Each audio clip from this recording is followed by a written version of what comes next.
My fellow citizens, at this hour, American and coalition forces are in the early stages of military operations to disarm Iraq, to free its people, and to defend the world from grave danger. On my orders, coalition forces have begun striking selected targets of military importance to undermine Saddam Hussein's ability to wage war. These are opening stages of what will be a broad and concerted campaign.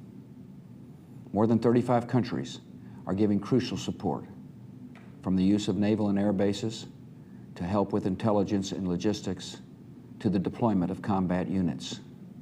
Every nation in this coalition has chosen to bear the duty and share the honor of serving in our common defense.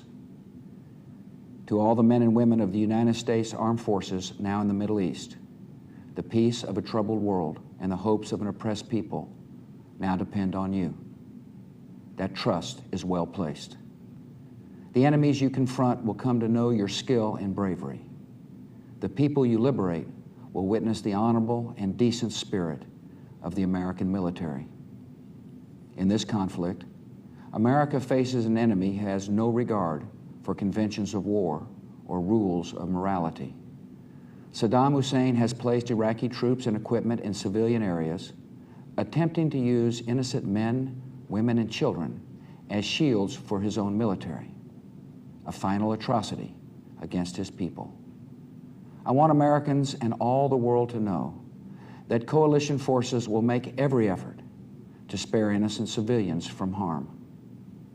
A campaign on the harsh terrain of a nation as large as California could be longer and more difficult than some predict. And helping Iraqis achieve a united, stable, and free country will require our sustained commitment.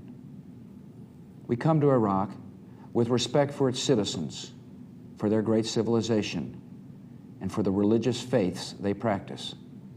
We have no ambition in Iraq except to remove a threat and restore control of that country to its own people.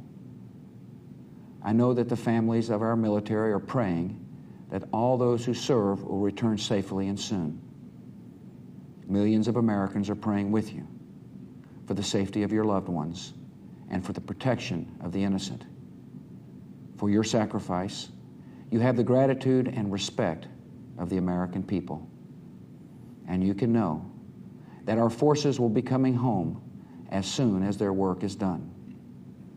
Our nation enters this conflict reluctantly, yet our purpose is sure. The people of the United States and our friends and allies will not live at the mercy of an outlaw regime that threatens the peace with weapons of mass murder. We will meet that threat now with our Army, Air Force, Navy, Coast Guard, and Marines, so that we do not have to meet it later with armies of firefighters and police and doctors on the streets of our cities. Now that conflict has come, the only way to limit its duration is to apply decisive force. And I assure you, this will not be a campaign of half measures, and we will accept no outcome but victory. My fellow citizens, the dangers to our country and the world will be overcome. We will pass through this time of peril and carry on the work of peace. We will defend our freedom. We will bring freedom to others, and we will prevail. May God bless our country and all who defend her.